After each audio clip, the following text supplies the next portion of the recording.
Can the Seattle Seahawks get it done off the edge on defense in 2025?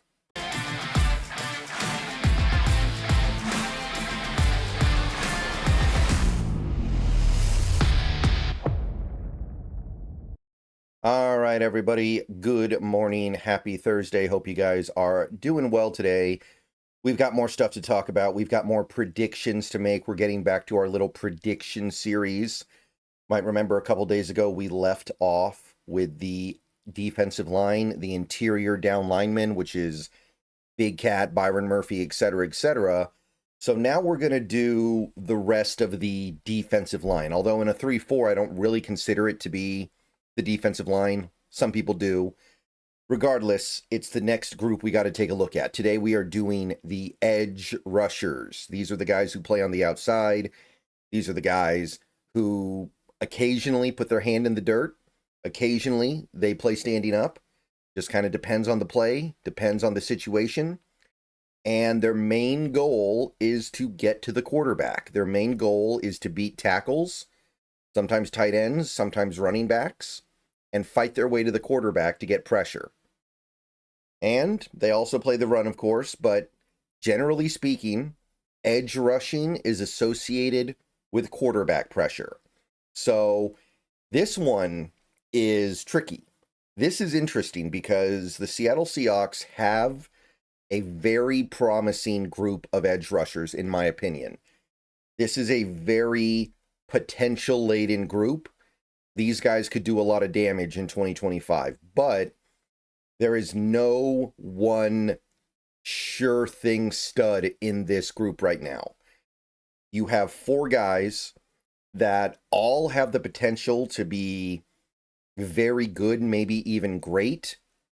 I don't want to say elite, but all 4 guys have the potential to do their job at a very high level in 2025, but none of them are considered sure things because of the circumstances. So what we do in 2025 is going to, in significant part, I would say, hang on whether or not we can get some special play from this group. Somebody is going to have to step up and be the man, and everybody else is going to have to step up and be part of the solution. So nothing's guaranteed, but I like this group a lot. I am high on these guys. Please click the thumbs up button if you haven't already. Subscribe if you're new. Click the bell for notifications. Become a channel member for $2 a month. Those are the best ways to support the channel. So let's take a look at the edge rushers. First, Uchenna Nwosu. Uchenna Nwosu has played minimal football the last 2 years. I think he's played a grand total of 10 or 11 games over the last 2 seasons. Missed a lot of time. Can't stay healthy. Some of it is bad luck, like when he got hurt against the Browns in the preseason. Some of it might just be who he is at this point. But I want to say this. He's not old. He's actually relatively young still. And last time he was healthy, he was very, very good. He was not one of the top edges in the game, but he was doing his job at a very high level. And it was in a situation where the world was being asked of him because of all the snaps he had to play. I'm not done with Nwosu, and I don't think this league is done with him either. So I do believe that he is going to have a good season. He's going to be one of our key run-stopping edge rushers, and he's also going to provide some good stuff as a pass rusher. I went with, let me get this up here, 51 tackles. Not a huge number, but a good number. It assumes that he's going to miss a little bit of time. Again, I think in a 17-game season, not reasonable to expect most players to play all 17 games anyway, but I'm going to say he plays most of the season. Maybe it's like 15 or 16 games. So 51 tackles, went with 10 for loss. Not going to be one of the big flashy guys who lives in the backfield. Not going to be somebody that puts up all-pro numbers or even necessarily Pro Bowl numbers, but he's going to do his job. Also went with 8.5 sacks. Pretty good number. We would definitely take that as Seahawks fans. Not going to be quite what he was in 2022, in part because I think he's going to play less and less is going to be asked of him because we have more things going on around him that are good. Pressure. And by the way, these pressure numbers, I'm looking at it from a Pro Football Reference perspective.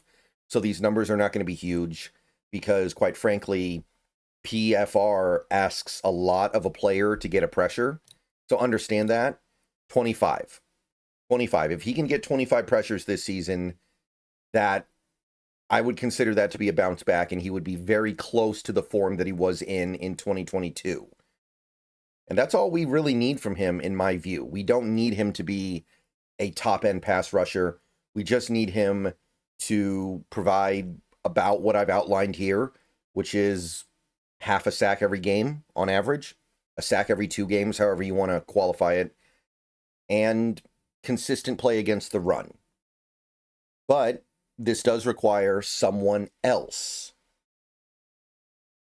Since I don't have Nwosu being a double-digit sack guy in 2025, I think that Boye Mafe needs to be the guy who takes that next step. So, Boye Mafe, hear me out. Rookie year, pretty forgettable, pretty mediocre. Second year, starts to break out, has 9 sacks, starts to look like a really good all-around player. Year 3, last year, starts out good, gets injured. I think it was his shin in game 2, plays through it most of the season, doesn't really ascend.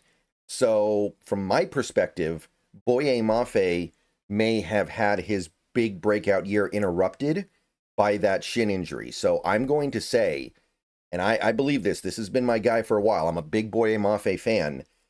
Mafe has that breakout season in 2025 that I think was going to come in 2024. 50 tackles, 1 less than Nwosu. I think they'll both have similar impact against the run. Mafe's always been pretty good against the run. I could see that maybe starting to fade a little bit because we'll ask less of him in that area because now we have a guy like a DeMarcus Lawrence who is really, really good against the run. But he'll still do his thing. 12 tackles for loss. Again, not huge numbers in the backfield, but it'll work. And 11.5 sacks. That's quite a bit. It's not up there with the elite guys. It would require him to be better than what we saw last year and a little bit better than what we saw even the year before. But for the reasons I just outlined, I think he's got it in the tank. I think he's got it in his arsenal.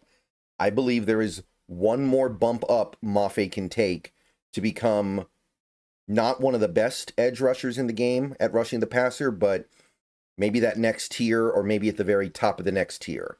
Someone who can be the top edge rusher on a team on passing downs and have it work.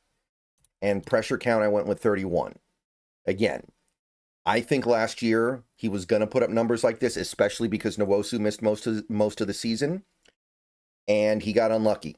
He had to play through an injury. He was still a pretty decent player, but I don't think Mafe was himself for pretty much the whole season.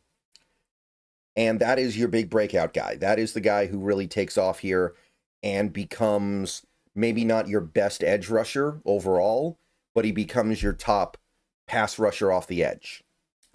Okay.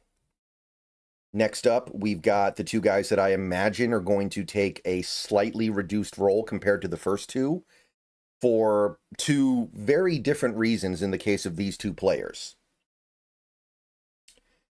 DeMarcus Lawrence, he's been very, very good for an extended period of time in this league, but he's getting older. Last year, he only played 4 games. And while he is a capable pass rusher, I think his main strength lies in his run defense. So I imagine that he's going to be rotated in off the bench, and he's not going to play as much as the other 2 guys. 43 tackles. He finds his way to the ball a lot, especially against the run. But at the end of the day, a typical NFL defense, a good NFL defense, even a decent one, is not going to be in run-first defense that often because they're constantly forcing the other team into pass situations.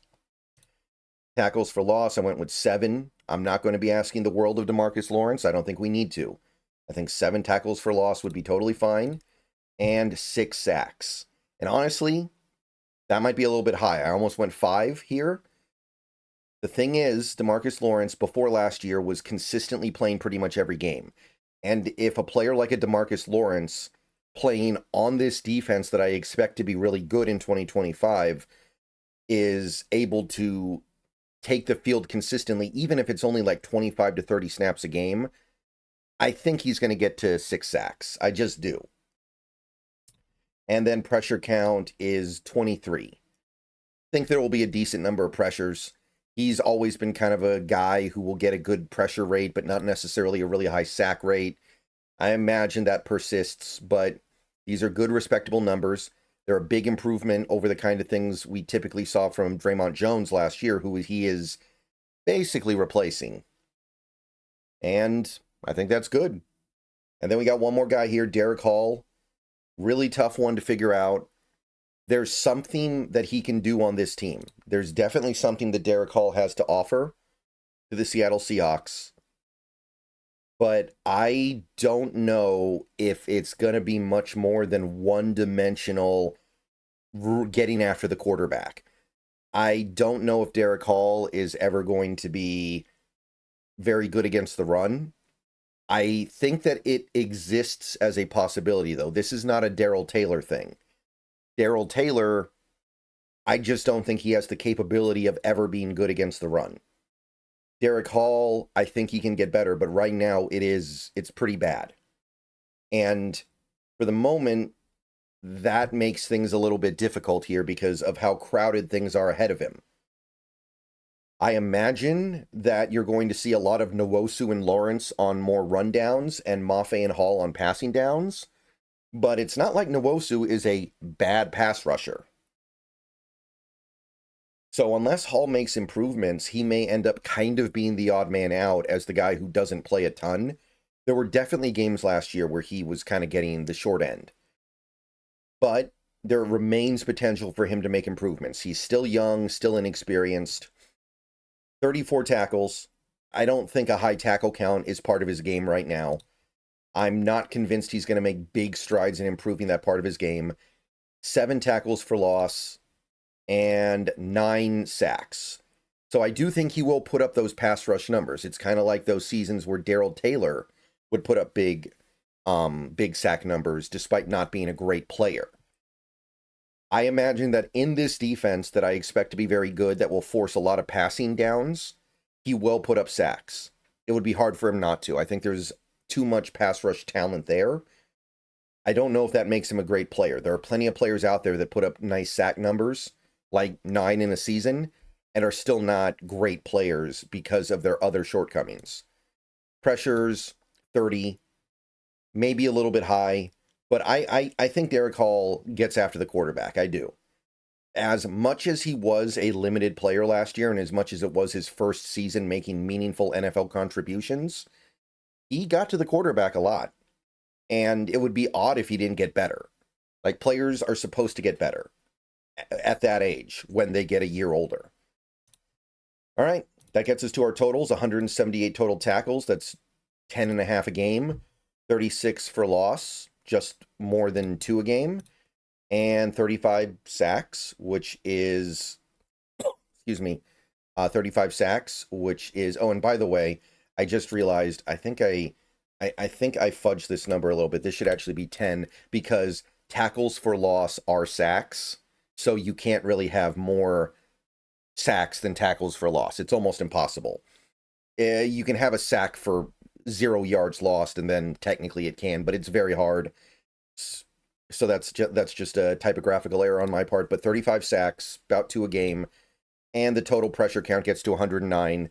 There might be a 5th player that gets a little bit of action for the Seahawks at edge in 2025. We're going to be rotating certain guys in.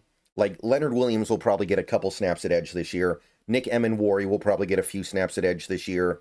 We're not talking about that. We're talking about actual edge rushers. There may be a guy who gets a few snaps as a 5th edge rusher this year, but I'm not going to think about that too much. This is how I see things breaking out, and I think this is good. I think that if we hit these benchmarks, we will be a very, very good defense, probably a good team. Let me know what you think down below. I will be seeing you guys soon. Let me know what you think. Go Hawks.